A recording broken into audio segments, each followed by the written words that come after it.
Hi, I'm Dr. Sridhar Ganapathy, a practicing pediatrician from Mumbai. Welcome to the Steer channel, an educational initiative by my teacher, Dr. Y.K. Amdekar. The topic for the day, GI symptoms in a non-GI setting. So what I mean to say by that is you have a GI symptomatology wherein the GI is not the primary cause for it, the pathology is elsewhere. The symptomatology that we are going to cover today is vomiting, indigestion, pain, loose motion, and constipation. Let me just start off with a few examples where historical clues, environmental clues, and visual clues go a long way in clinching the diagnosis. So, you have a child, a girl child, in the childbearing age group with persistent vomiting, very essential to take the menstrual history. It should not turn out to be a pregnancy induced vomiting.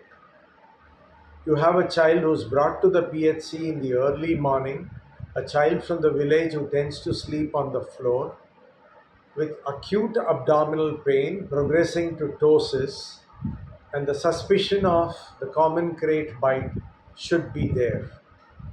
Environmental clue. You have an infant who follows a religious ritual wherein a little bit of honey is smeared on the tongue, and this child develops constipation initially, followed by drooling, dysphonia, and neurological symptoms. You would start thinking in terms of botulism.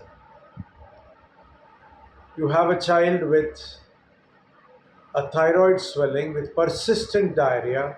You would think in terms of thyroid excess. You have a child with itching, with urticarial rash, which does not disappear the usual way, leaves behind pigment, what is known as urticaria pigmentosa, and the diarrhea sign is positive. With chronic diarrhea, you would think in terms of systemic mastocytosis.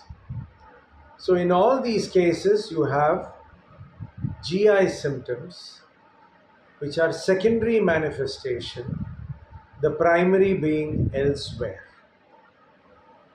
Let's take vomiting to begin with. When you consider vomiting, you have a vomiting center in the brain along with a very important CTZ, and they get inputs from the cortex. So, sensation, smell, sight can all give rise to vomiting. You can have raised ICT, infections intracranial, which can also give rise to vomiting.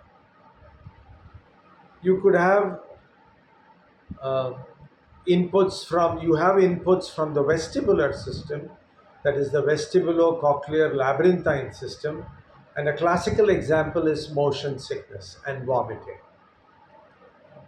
You can have visceral inputs, and anything that causes visceral distension, visceral ischemia, visceral inflammation can give rise to vomiting.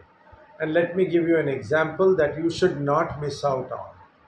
Cardiac ischemia, upper epigastric discomfort, vomiting, and because of the excess of autonomic nervous system influence, there is diaphoresis.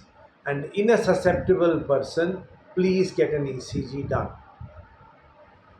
So we finished vestibular, we finished visceral inputs, we finished cortical inputs, we finished intracranial problems.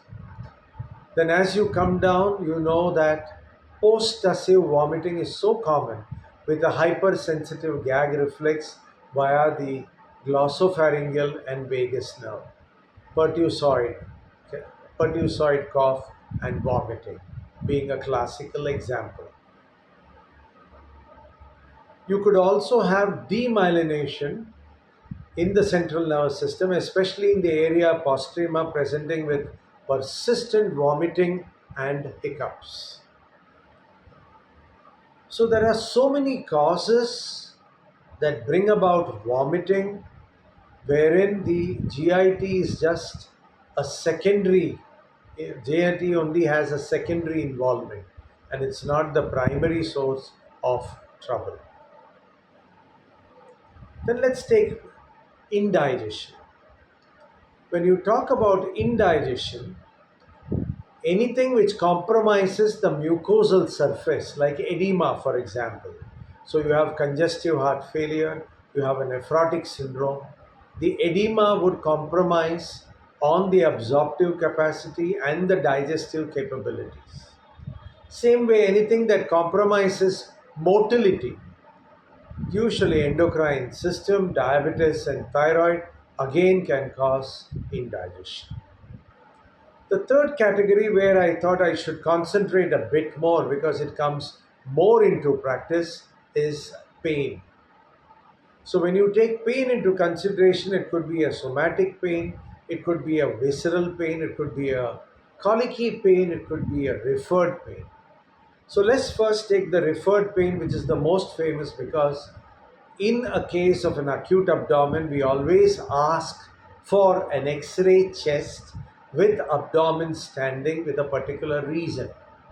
Lower lobe pneumonias, pulmonary embolism can give rise to an acute abdomen-like picture. We always get sugar checked up on the OPD basis because diabetic ketoacidosis, alcoholic ketoacidosis can also present with an acute abdomen-like picture. The diabetic ketoacidosis is a child who's drowsy, who's dehydrated, who's having this acidotic breathing and has the metabolic parameters in total disarray, the metabolic aberrations responsible for the pain. An adrenal crisis can also present with an acute abdominal pain. Then from this category, we go to the colicky pain. Any hollow viscous can give rise to colicky pain. The GI causes being like a biliary colic and an intestinal colic. But what is shared in the pelvic cavity is the renal system. And the renal colic can present in a similar fashion. And that's why an ultrasound or a point of care ultrasound becomes imperative in the diagnosis or workup of colic. The third category then becomes visceral pain. Visceral pain is a dull, gnawing pain which cannot be localized, which has a lot of ANS implications like vomiting, diaphoresis, tachycardia. And this is basically because of shared visceral innervation. Cardiac we already discussed, but we need to know that what occupies the pelvic cavity is the genitourinary system. So any inflammation, any distension in this particular organ can give rise to pain, which is visceral type of pain. We also need to understand that when you have a pain in the lower abdomen just above the pubic symphysis in a boy, it's imperative to strip and examine the genitals. Testicular torsion, epididymoorchitis can all present with a visceral type of pain in the lower abdomen. So examination is very important because if it is torsion testes, things have to be done fast. Then comes the somatic pain. The somatic pain is something that we tend to miss out on. This could be a muscle tear where it can be picked up by the Carnett sign. It could be an entrapment neuropathy. The intercostals can be involved when you have the floating ribs which have slipped and they cause entrapment. Or you could have a very tender, hyperanalgesic, hypersensitive skin, which could be the beginning of herpes zoster. So these have to be kept in mind. Somatic, visceral, referred, and you have the colicky pain. After we have finished off with pain, we go to loose motions. In loose motions in the pediatric age group, we have a very interesting entity called systemic diarrhea. This is the systemic spillage of inflammatory cytokines into the bloodstream. So, an otitis media, an LRTI, a urinary tract infection can all present with just loose motion. Also, the two systems that affect motility, the central system as well as the endocrine, that is the neuroendocrine system, also plays a role in loose motion. So we do know that fear can give rise to motions, emotions can give rise to motions, and also we know that thyroid and diabetes are two conditions that can predispose to both loose motions and constipation. And I would like to stop my verbal diarrhea with a small few lines on constipation. Constipation, again, it's the neuroendocrine system. And in neurology, we do know that Parkinson's and multiple sclerosis, spinal cord dysfunctions, pelvic dyssynergia can all give rise to constipation. Hypothyroidism, hypercalcemia, diabetic neuropathies, especially the autonomic nervous system involvement, can give rise to constipation. So it's very essential that when we are assessing a GI symptoms, to keep in mind that there are a lot of non-GI structures that can influence.